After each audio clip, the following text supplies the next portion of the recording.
2014. április 29-én a Tánc Világnapján folytatjuk tovább műsorunkat itt a Kontakt Rádió Bakelit című kulturális riport műsorában. Az L1 portré sorozatunk részeként nagy szeretettel üdvözlöm Nagy Csillát és Ádám Zirbe Andit, hogy teljesen helyes és korrekt legyek. Az L1 Egyesület titkáraként köszönhetlek téged, Andi, Csillát meg mint kortárs táncos, most már 2014-től L1 Egyesületi tag, a 2013 év rezidense, ha jók az értesüléseim. Sziasztok, és köszöntelek a műsorba titeket. Sziasztok! Sziasztok!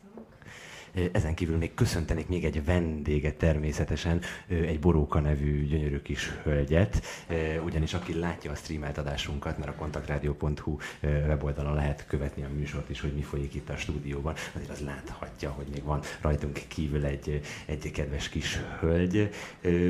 Csilla, hozzád áll legközelebb Boróka nyilvánvalóan.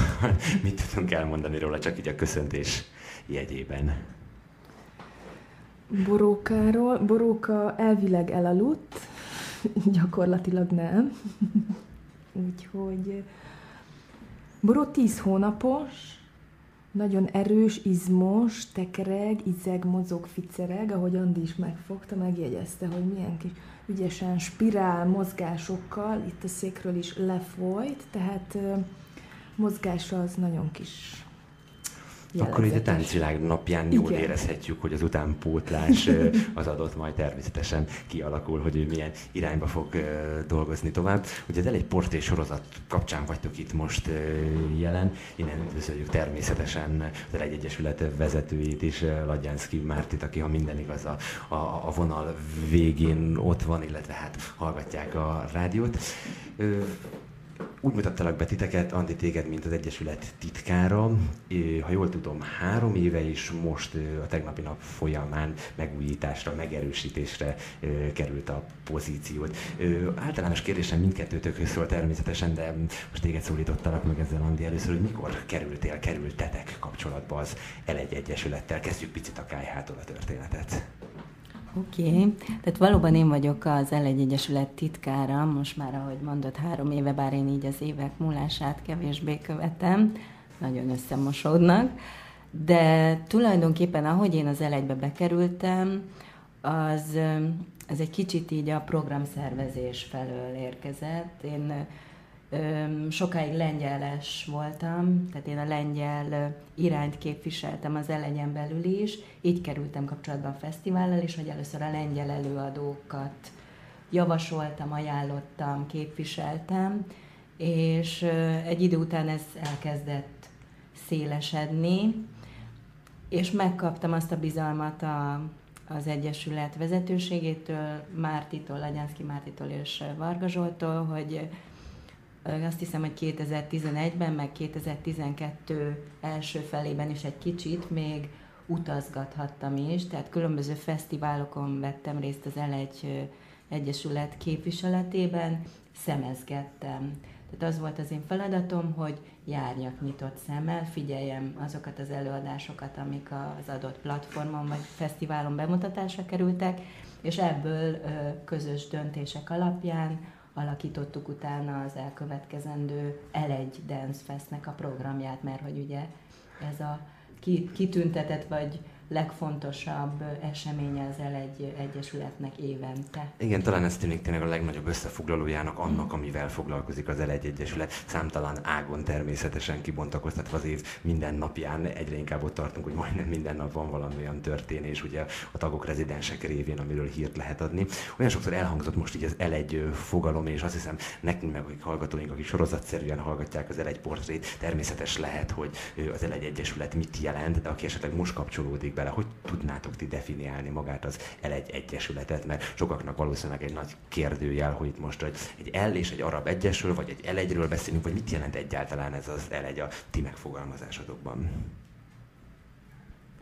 Csilla, Andi, bármelyik őtök. Ez egy jó kérdés, mert pont most találkoztam egy ismerősömmel, és mondtam, hogy jövök ide a rádióba, és hogy az L1 Egyesület, és akkor így nézett kerek szemekkel, és pont én is úgy most akkor 1 perc alatt hogyan foglaljam össze. Nekem nagyon sokáig nem esett le a tantusz, hogy az L1, egy nagy L betű és egy egyes, hogy L1, tehát hogy kapcsolódó dolgok. Annak idején, amikor még Márti, Réka és a régi nagyok, én akkor nagyon kezdő táncosként, inkább csak tanulóként láttam őket, hogy jó, van ez az L és az 1-es, és akkor valahogy így pár éve, hogy igen, szóval, hogy a táncosok, alkotók, közösen gondolkodóknak így a fúziója, és szerintem ez jellemzi most. Én azt érzem, hogy nagyon sok kortársam van, velem egykorú alkotó, pedagógus, akik valahogy összeszerveződnek. Talán ugye Márti hívott meg minket rezidensként, és tagként ugye az már a tagoknak a saját döntésük volt, de hogy a Márti az, ahogy így összegravitálja a csapatot, de az ő szemlélete alapján, de nagyon különbözőek vagyunk, és ez nekem nagyon szimpatikus, hogy különböző irányokból jönnek ezek az emberek, és egy ilyen színes elegyet tudunk így alkotni. És a nevében is benne van. Igen. Csak egy gondolatot fűznék hozzá, hogy Csilla is említette, hogy tényleg nagyon színes és különböző területekről érkeznek alkotók, művészek, és nem is csak művészek, hanem programszervezők, kurátorok, és nem csak a tánc, hanem a zene, a képzőművészet és határterületek, tehát társművészetek területéről is. Talán az fontos még elmondani, vagy kiemelni, hogy valóban történt egy váltás, vagy egy átfogalmazódás az L1 történetében 2011 körül, 2011 elején, amikor tulajdonképpen egy kényszerű döntésből kiindulva, hogy az L1-nek a saját stúdiója, színháza, próbaterme az megszűnt, átfogalmazódott az Egyesület és az Egyesülethez kötődő alkotóknak is a célja vagy tevékenysége. És ezzel egy időben, illetve akkor indult hullámmal talán egy ilyen olyan típusú nemzedékváltás, vagy inkább egy újabb nemzedék felé való nyitás is elkezdődött, hogy valóban most, hogyha megfigyeljük az aktív és alkotó tagoknak az arányát, akkor nagyon sok a fiatal, ami valóban talán a Mártinak egy ilyen tudatos döntése is. Igen, és ezek a fiatalok, amennyire én láttam, ugye egyre többen jöttek már ide egy beszélgetésre, riportba, és olyan lelkesedés és tűz van a szemükben, és én úgy érzem, hogy nem csak az önálló munkájuk, mert az elég nagy szabadság is van amellett, hogy az L1 Egyesület tagjaként is tudnak tevékenykedni, hogy maga ez az összefogás, ez az egység, ez a szinergia, ez olyan erőt és tüzet ad, hogy tényleg, mintha az energiák megtöbbszöröződnének azáltal, hogy nagyon sok területről érkeznek aktív alkotók, vannak művészeti menedzserek, most rád is gondolok, azt hiszem, tehát te, mint művészeti menedzser is vagy te nálad ez hogy indult, Andi, igazándiból? Nálam ez egy folyamatosan változó fogalom, hogy én magamat is hogyan tekintem. Hát ugye valóban programszervezőként kerültem az L1-be, aztán lett egy ilyen formális funkcióm is az L1-nek az átstruktúrálódásakor, hogy titkár. Közben ugye avanzsáltam menedzser is, tehát volt egy ilyen képzésen is részt vettem Németországban. Aztán tulajdonképpen most egy kicsit megint változik az én funkcióm. Egyrészt azért, mert kikerültem Magyarországról, tehát én most külföldön élek, és ott próbálom a szememet nyitva tartani, mint egy kiküldött L1 kém, és figyelni a kinti mozgásokat. Másrészt az én figyelmi fókuszom is folyamatosan alakult, tehát annak ellenére, hogy az L1-ben volt egy saját kurált programom, ami egy ilyen tánckritikai labor volt, ami aztán tovább is ment a fesztivál tavalyi kiadásában, de az én fókuszom, a személyes fókuszom az most a terápiák felé mozdult el, a művészetterápia, mozgástáncterápia. Úgyhogy majd ezt még meg is kell lássam, hogy ezt hogyan tudom beforgatni ugyancsak az L1-nek a gazdag programjába és színébe. De tény, hogy én nekem van egy ilyen vándorló, mozgó, alakuló, újra definiálódó lényem az L1-en belül is. Azt hiszem, ez hozza az újabb és újabb eredményeket mindenkinél, ahogy önmagunkat keressük. Picit beszéltünk a múltról, picit beszéltünk a KH-tól, ahonnan már elmozdultunk olyan szinten, hogy Andi, te azért kifejtetted jobban, hogy kerültél kapcsolatba az Elegyel, a pozíciódról beszéltünk. Erről azért még picit fogunk részletesebben is tájékoztatást adni, hogy fogalmazzak így. Viszont Csilla, a te esetedben még arról nem volt szó, hogy ti hogy találtátok meg egymást, úgymond a nagy Elegy misztérium, amiről beszéltünk, ugye, hogy mai nap is megkérdezték, hogy mi is az az Elegy, és hogy definiálnád, és szerintem itt a rádióban elég jól körülírtad azt a fogalmat, azt az összművészeti, összellemiségi tégelyt, ami maga az Elegy, de te hogy találkoztál először az Egyesülettel, hogy lettél rezidens 2013-ban? Én, hogyha kicsit visszamegyek a KH-hoz, nem teljesen, csak egy kicsit, akkor az első személyes élményem, és hát Mártihoz, ami kapcsolódik, az 2006-ban volt, amikor egy szakmai ösztöndíjhoz, az Impulse Tánchoz, ott van egy Dance Web nevezetű ösztöndíj, és pályáztam, és elgondolkodtam, hogy kit is kérjek meg, aki tud engem érdemben ajánlani, viszont ismerik külföldön, és tehát, hogy ismer is, és jól is járok, és tényleg tudom, hogy látott engem. A Múszínházban volt, azt hiszem, és akkor bement az irodába, leült a számítógép elé, és megírta az ajánlást, majd oda nyomta a kezembe, hogy olvassam át, hogy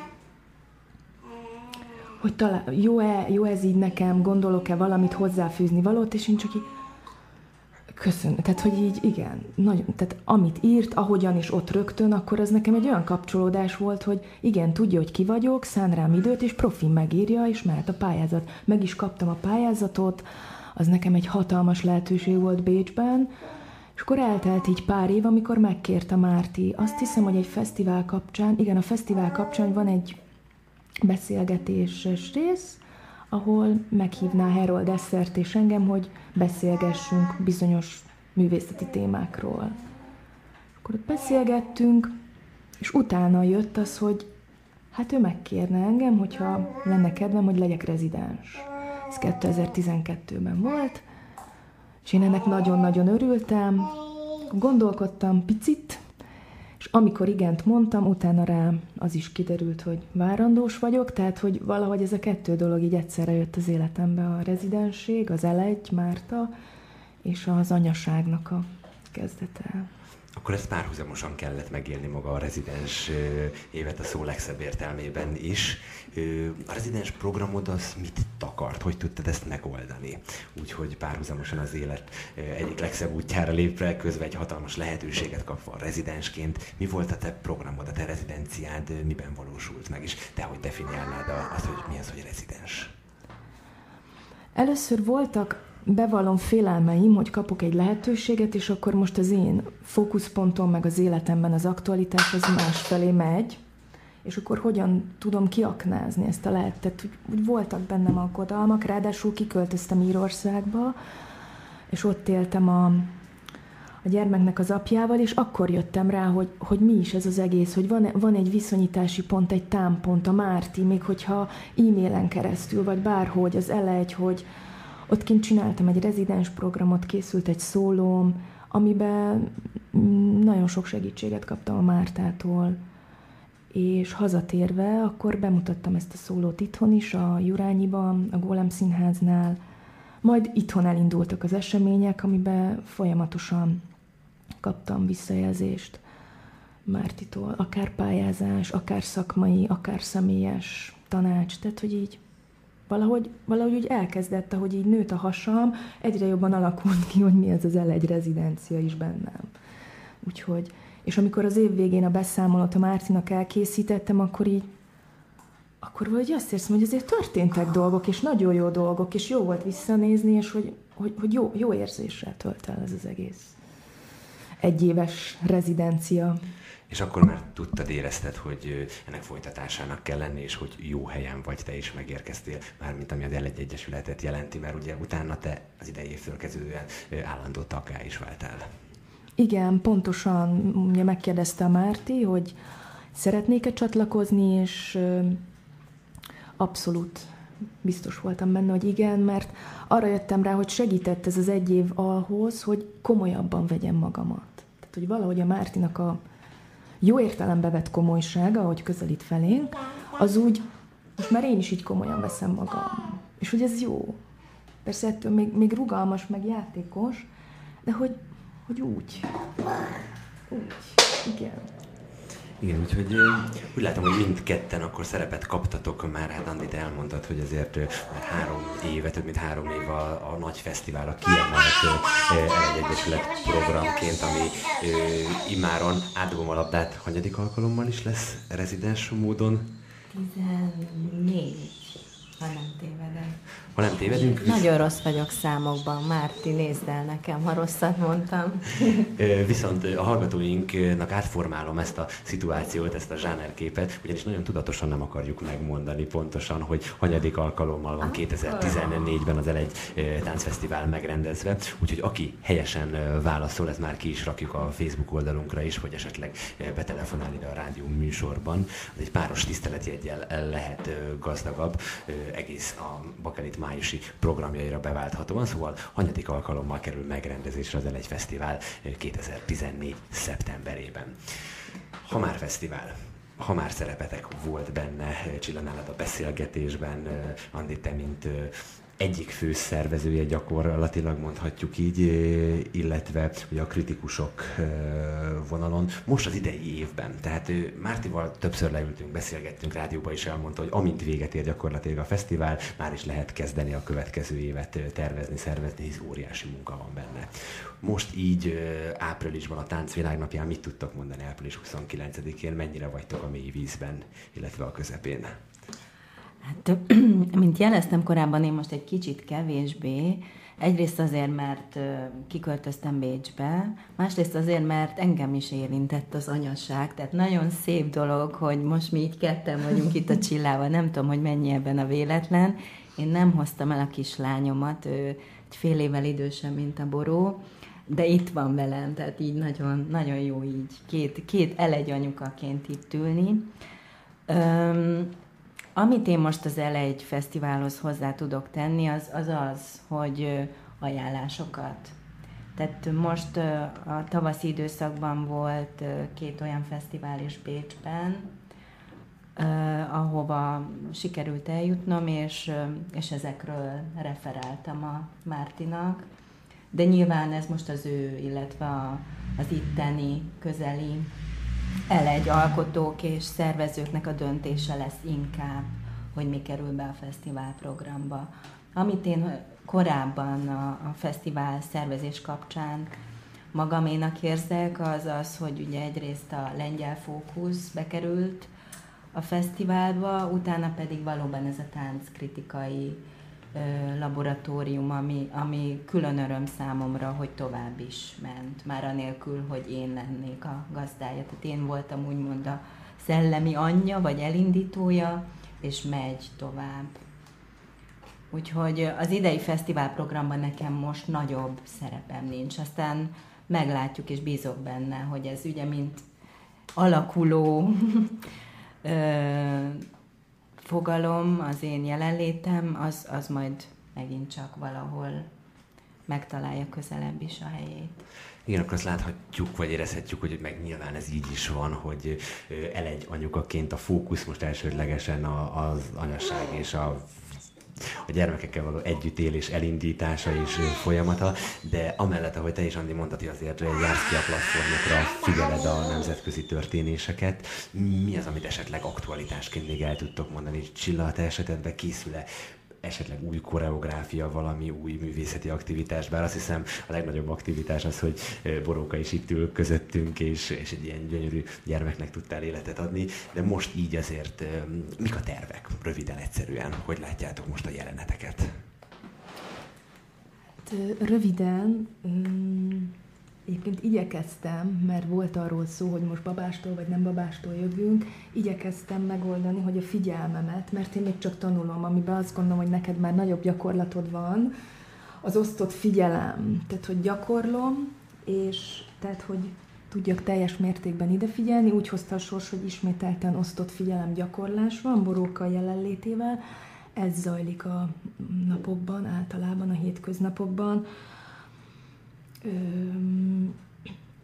Egyrészt összegzem az elmúlt időszakot, weboldalkészítés van, ez egy nagyon jó dolog, hogy visszanézzek évekkel, most majdhogy nem, igen, 2005-ös videóktól kezdve napjainkig videóanyag feldolgozása megy. Van egy Csipolla kollektíva nevű kis kollektívám, aminek a sorsát úgy alakítgatom. Egész jól összeegyeztethető ez Borókával. Aztán készülünk egy olyan dologra, ami igen, májusban lesz, május végén.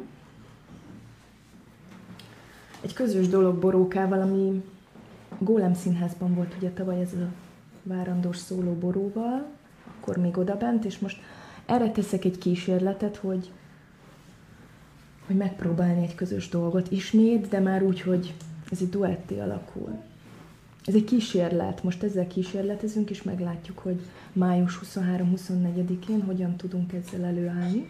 Tehát ezzel meg is van már a dátum. Meg is van a dátum, Gólem Színházzal leegyeztettük, előtte teszünk kísérleti előadásokat kisbarátok, tehát baráti körnek, és bízunk benne, hogyha úgy alakul, akkor igen. Ha azt érezzük, hogy ez nem olyan dolog, ami egy közönség előtt meg tud most valósulni, akkor tehát ezt még nyitva hagytuk. Ez egy ilyen kisebb projekt. Decemberre készül egy trió, egy női trió, amit 2 táncos nővel és magammal 3-asban készítünk majd a Platán Galériában. Ez egy nagyobb szabású terv, amire azért már készülünk tavaly december óta, és bízom benne, hogy megvalósul. Ez egy fantasztikus dolog, tehát ez nekem nagyon-nagyon szimpatikus ez, hogy Boróka már részt vett egy picit más dimenzióban az első előadásban, amikor még áldott állapotban vele léptél színpadra, és most folytatásként már itt közöttünk jelen van, és nekem külön megtiszteltetés, hogy a hangját közvetíthetjük az éterbe, mert szerintem még ilyen fiatalon senkivel nem készítettem riportot, és hát Boróka most észleli a reakcióinkat, és valóban közvetíti. Úgyhogy én személy szerint nagyon örülnék neki, hogyha ez nyitott közönség előtt is megjelenne, mert már is bekarikáztam a naptáromba ezt a bizonyos dátumot. Annyi időnk van igazándiból, hogy egy mondatban esetleg összegezzük azt a fajta jövőképet, amit ti láttok, éreztek, szeretnétek egy egyesületi tagként megélni. Hogyha egy ilyen vízióból 1-2 mondatot el tudnátok mondani. Hogy látjátok magatokat mondjuk hol és miként, akár csak 1 év múlva.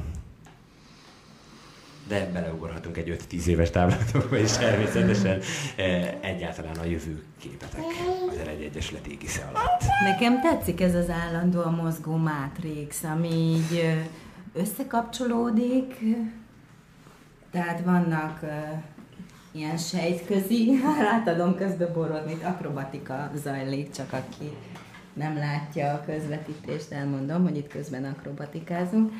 Szóval, hogy ez az állandó átrendeződés, a mozgásban levés, ez nekem egy szimpatikus fogalom, és hogy bármikor bárki tulajdonképpen újra definiálhatja magát az L1 egyesület berkein belül, illetve tetszik, és üdvözlöm azt a kezdeményezést, hogy fiatalok csatlakoznak és kapcsolódnak, és hogy teret kapnak, és talán arra bátorítanám én is őket, hogy merjenek kísérletezni, merjenek kipróbálni ötleteket, gondolatokat, és behozni ebbe a közös tégelybe, ahogy te mondtad, és ezzel gazdagítani az L1-nek a létét. Ezt csak megerősíteni tudom. Csilla, neked még zárásként valami gondolat a jövőre nézve?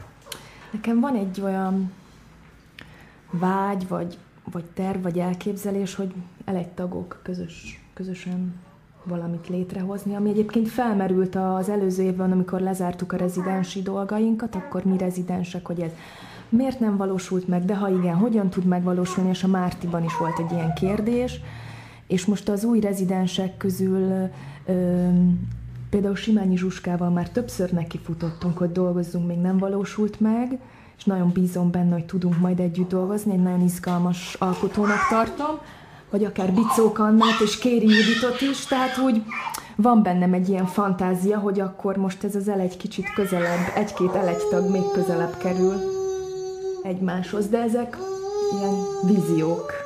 Meglátjuk, hogy az anyaság mellett mi fog beleférni. Ugye, Boró?